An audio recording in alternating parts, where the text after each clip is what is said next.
This is how I do the tracking on the car.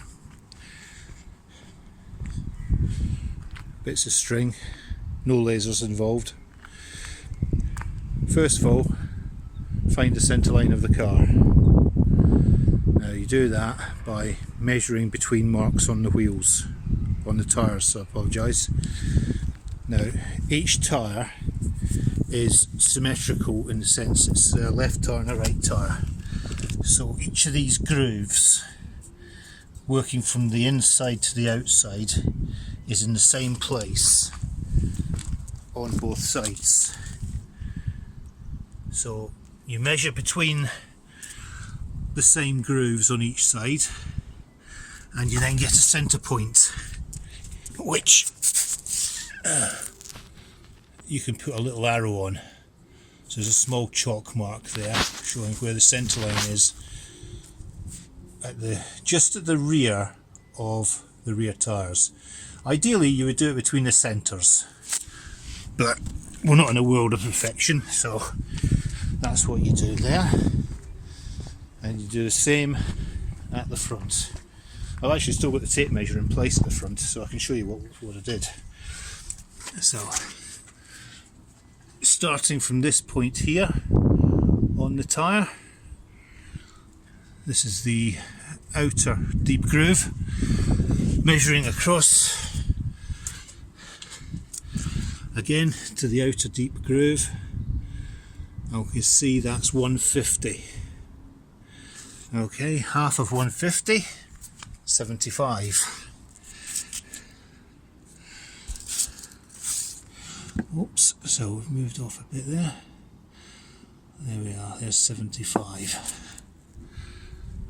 Oh, let's get it down there.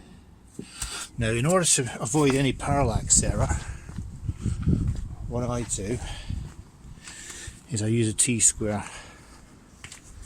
Could use a plumb bob, but I'm assuming that the ground is relatively flat. And get down here, not very easy to get down here, not move all the bits of string.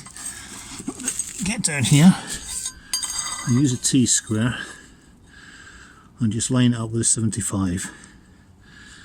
And then we can see it lines up with where the string is actually.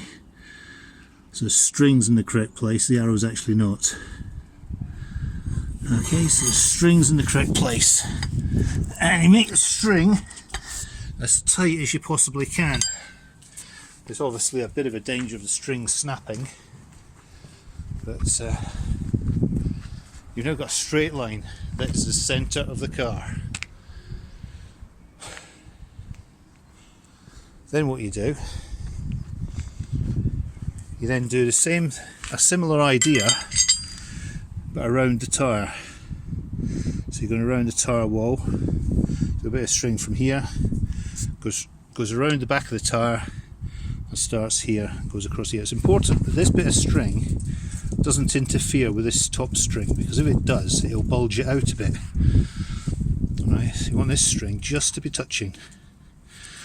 Now, to give you an idea of how little movement you need at this end, if we adjust this by 1 stone,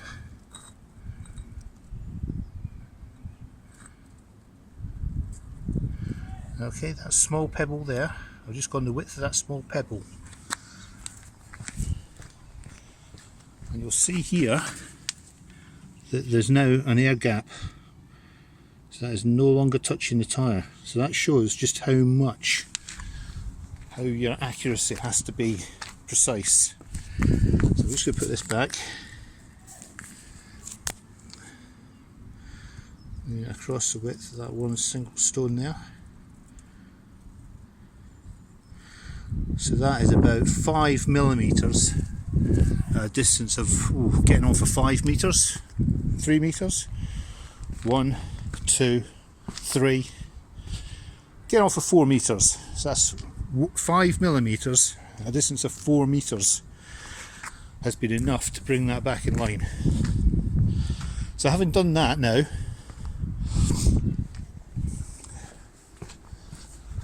I then get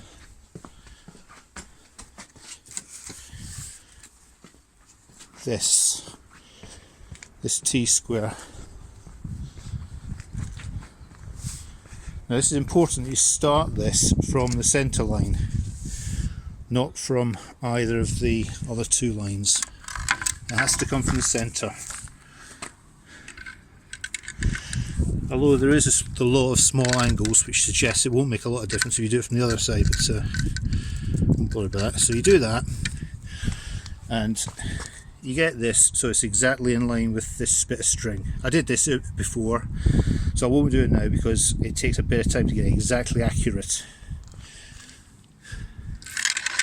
And you mark across where you're going to start, and you mark across to here, and you do a horizontal line in line with this. And you do that at the front or near the car, and you do the same thing as far away from the car as you can. Okay, so then we go back to the T-square. Now what you want to do now is get the point where this piece of string runs over the top of that horizontal line. And for that you use a T-square.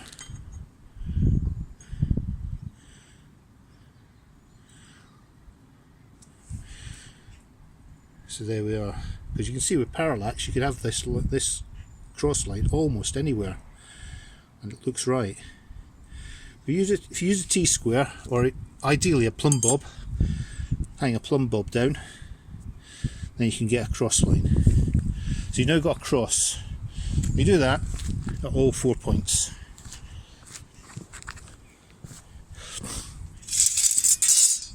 Now I did this yesterday, and as you can see, between raising and lowering the car, I've had the car's obviously moved off centre a little bit, and also these were the original lines, And I've now done this, and I've measured between the lines, and we have the following.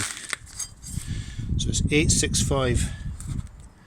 The distance between the two crosses, here and here, is 2385. Distance between here and here is 867, and that one there is 865, and behind me these two are both 890. Now we can do some simple maths here. The small number taken away from the big number divided by that number is tan of the angle.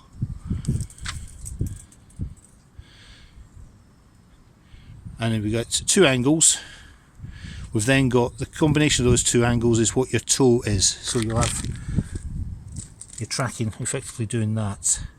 And the included angle, the addition of the two angles, is toe.